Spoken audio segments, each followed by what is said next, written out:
Yeah, and I must admit, I was watching Manchester City, and you know when you get a sense that something happening, that you feel a bit of momentum building? I was not getting that at all. I was thinking Villa are containing them. It's only when Gundogan came on, and as soon as they scored the first one, that was it. Confidence comes flooding back, the belief around the stadium, and then all of a sudden, before you can blink, they've scored 3 goals in a few minutes. It was quite incredible.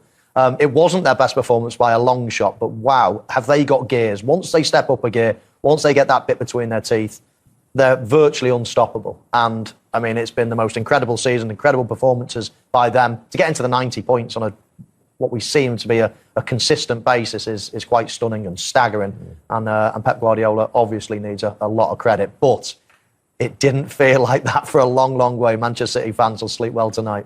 And substitutes play a big part, as you did, of course, in that famous season. And Ilkay Gundogan, to come on in the 68th minute and have an impact as a midfield player like that. I mean, that's what you want to see from your substitutes. If you substitute a player as a coach, you want him to make an impact, otherwise you don't change him. And he did straight away. I mean, he's one of the players that have been there the longest under Guardiola's spell, so he has the experience also knowing what it takes to win a Premier League. And of course, in the way, in the fashion he did it is second to none. You know, the way how he came in the box and always be there, you know, when the ball comes off a cross. We know that about him. He scored plenty of goals like that. But to do that in a space of 5.5 minutes, yeah, it's unbelievable. And if somebody had to be a hero, it had to be him. He's one of the nicest blokes you will see out there. He's a great character also for the dressing room. You know, he's not really talkative, but always gives it all. So he's one of those unsung heroes, you know, in that City team. So if somebody had to do it was him. And congratulations to him and the City organization. I'm very relieved. I can be as calm now as Maka at the other side at Liverpool. I wasn't like that. I have to be very honest. I was really tense and stressed. But I can sit back, relax, and have a glass of wine later on. And the reason that he was stressed and nervous was the top two, as they have been doing all season, gave us incredible drama. A remarkable script again, from the 3rd minute at Anfield onwards, Mike. Well, this wasn't in the script, Steve, was it? I mean, Konate goes on a wander there. He makes a bad judgment, a poor judgment on the flight of the ball. And Neto at the back post, you know, stuns the cop end, stuns that man, and it really stunned Liverpool into action. They had to get back in it quick.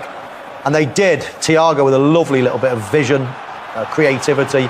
Sadio Mane doesn't connect too well, but I think he picks the right corner and they get back into the game. And then you just think, don't you, in the second half, shooting into the cop end, you think Liverpool are going to do their job. But at the other end of the East Lancs, it was Manchester City that were falling behind. Matty Cash with a thunderbolt header, great header. And all of a sudden, you get that belief, don't you? Liverpool fans get that belief. I was sat here thinking, could it happen? My days. I mean, it was just a roller coaster of emotions, you know, and you could see also the celebrations from the City fans and then the disappointment. Also vice versa with the Liverpool fans. So it was just up and down. I tell you what, Villa had other chances, didn't they? If Ollie Watkins were a little bit sharper in front of that goal, I think it could even be worse for City. It could even be 3 or 4-0. The amount of chances this guy got, and you know, not made them. It's just it's second to none. And this obvious is the moment of the game. Gundogan coming on.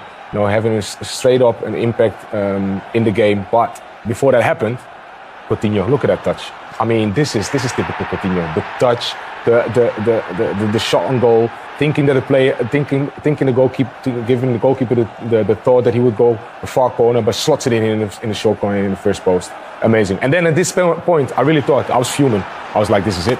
Because Liverpool is going to score again. I must admit, I thought it was that, because I thought Liverpool are definitely going to win, and I just couldn't see a spark in that Manchester City team. They looked flat, they looked nervous, they looked tense, and it was only when Gundogan came on and scored that goal that everything started flooding back. And then it was, how are you going to keep them out? Because they were just coming on to Villa every second.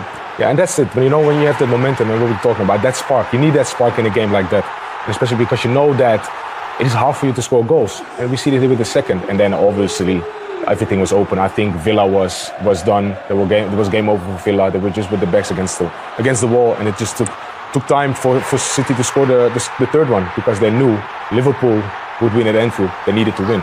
And what way to do it like that. Look at that. De Bruyne on the front foot. Villa players on their heels, waiting. Yeah. You know, that second ball in football is so important. Yeah. De Bruyne, we watched him score 4 goals not so long ago, and virtually every one of them, you see him on the front foot. You see what it means to Liverpool fans. Heartbreak. I mean, they can get the news filtering through. Mo Salah came on. He tried to make the difference and did. Didn't connect too well with that one, but that was the goal that they needed. But unfortunately, the damage was being done at the Etihad. Andy Robertson putting the icing on the cake in terms of the victory, but This goal didn't really matter. It was all about whether Aston Villa could score another goal. But I have to give it to Liverpool. At the end of the day, you have to give credit where credit is due. Two amazing teams. Yes, City won the league, but the resilience that Liverpool's shown this year, they're having an amazing season. Just think about it: 3 finals. The only way they lost the Premier League is a point behind City with over 90 points. So credit to them. It was an amazing Premier League season, but I'm just glad that the boys in blue won. I'm really honest with you. Yeah, and Liverpool's season is far from over. As you can see, the stage is currently being erected at the Etihad Stadium, ready for the presentation, which, of course, we will bring you in full. And as a player, with that adrenaline rush that you've had and they've had today, at the moment, are they trying to come down before composing yourself to come and get your medal and get your hands on the trophy? Yeah, of course. You have to understand what just happened as well. In a space of 6 minutes, you could easily, lose the game and lose the championship and lose the trophy and then win it. So there's such a small margin, small difference between winning and losing. So you have to go to the dressing room. Obvious, the stage has to be clear, the pitch has to be cleared everywhere. So, but it gives you the time to just reflect what actually happened. And now in the dressing room, you see your family, your friends, they all come down. You celebrate together, whatsoever, and just wait for that moment you can go on stage and get your hands on the trophy. But it's a great feeling when you come in that dressing room and you see the amount of joy is on their faces right now. It's second to none. It's a moment you will always cherish.